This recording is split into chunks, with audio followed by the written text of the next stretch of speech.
First लेड सन्तोष Brahma memorial football trophy 2022 खुंफुंदों।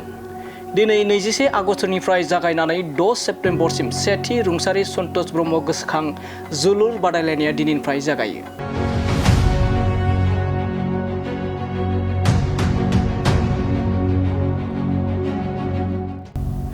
Kokrajhar जिल्ला सालाकाटि सात बिन्दोनि जोहोलाव सोमब्ला बसुमतारी गेलेग्रा फोथाराव बर'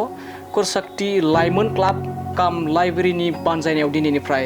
जागायजेनबाय सेथि रुंसारि सन्तोष ब्रह्म गोसोखां जोलुर बादायनाया।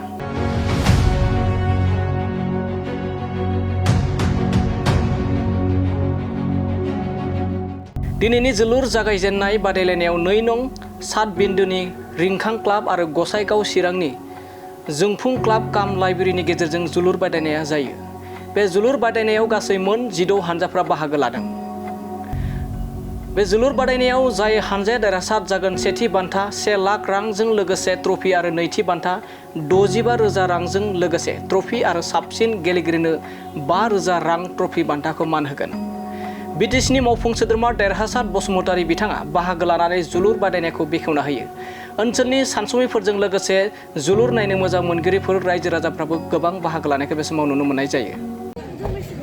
सन्तोष ब्रह्मआ क'क्राझार डिस्ट्रिक्टनि सिङाव थानाय कुसाकाटि गामि बर्तमान सालाकाटि समस्तिनि सिङाव थानाय कुसाकाटि गामिनि सासे समाज सेबक, राजनैतिक conscious, social conscious, economic conscious सासे फोरोंगिरिमोन, एमइ स्कुलनि मास्टारमोन। बिनि मुङै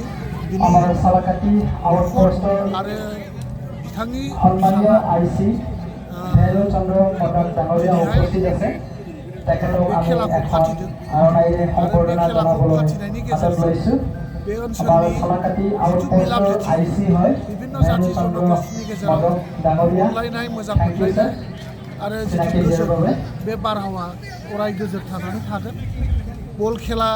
गेलेनो मोजां मोनग्रा गथ'फोर जिथुनाखि थाखोमानाय मोनसे सोलो आदब खायदा गोनां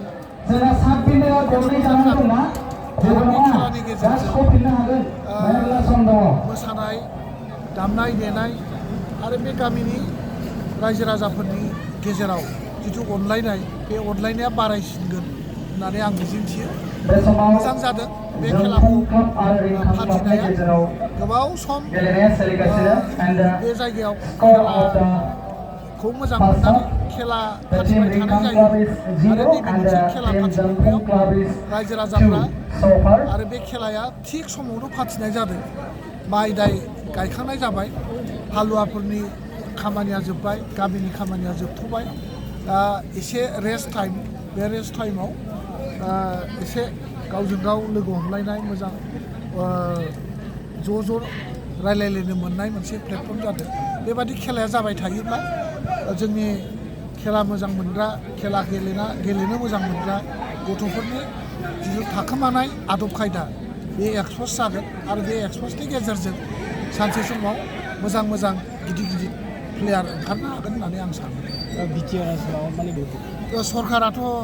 माने मेजर ट्रफि फ्राय 10-12टा मेजर ट्रफि सालायो आरो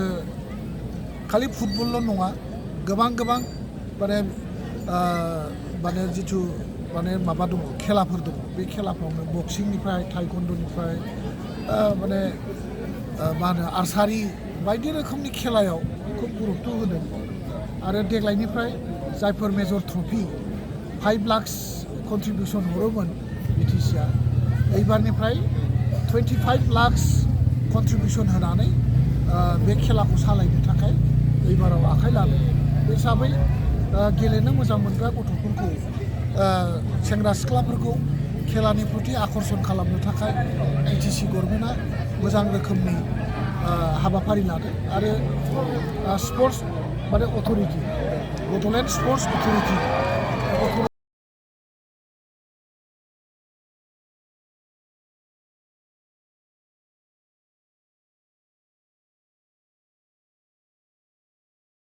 गासिनो दं आरो गेलेनाय बिफाननि बिथाङा गोसो होसारनानै बे डिपार्टमेन्टखौ जौगासार बे समाव आरोबाव गल मोनसे सोबाव थारैनो दिनैनिफ्राय जे सेथि सन्तोष ब्रह्मनि मुङै जे जोलुर बादायलायनायखौ जोङो दिनैनिफ्राय जागायदों आरो बे जागायनानै फैगौ 6 सेप्तेम्बराव जोबथा जागोन अर्थात फाइनाल जागोन जाय सन्तोष ब्रह्म बिथांनि मुङै बे ट्रफिखौ जोंनि खोला बर' खुसाखाथि गामिनि लाइमोन क्लाबनि बानजायनायाव आरो रायजोनि खोला बर' खुसाखाथि गामि रायजोनि बानजायनायाव जयै दिनै गाजा गोमजायै जोङो सेथि हाबाफारिखौ दिनै अपेनिं सेरेमनिखौ जों खालामबाय आरो जोङो माननीय आलासि जोंनि बिटिसिनि EM बिथांनि नुजाथिनायाव आरो जोंनि स्पन्सर जाय खालामदों रुंसारि सन्तोष ब्रह्मनि फिसाला लजिक ब्रह्म बिथाङा दिनै बे जोलुर बादायलायनायनि सम्पन्न गासिबो नांगौमानि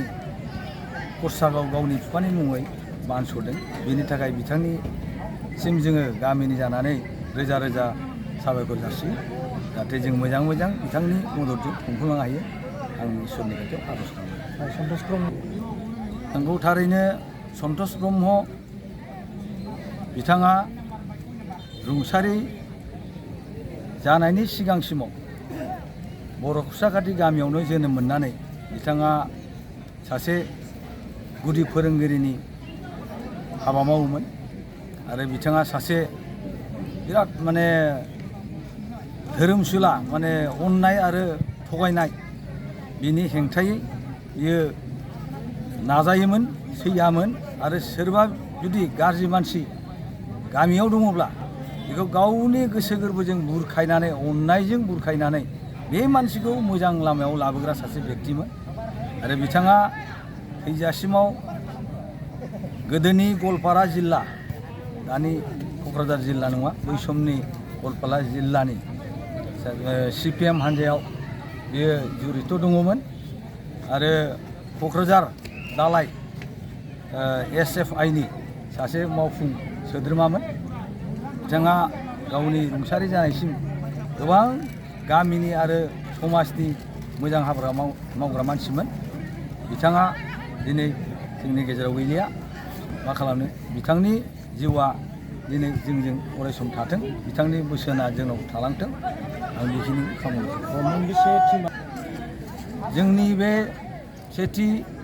सन्तोष ब्रह्मनि जोलुर बादायलायनायाव गासै मोन 6 हान्जाया बाहागो लादों 16टा हान्जाया मोन 16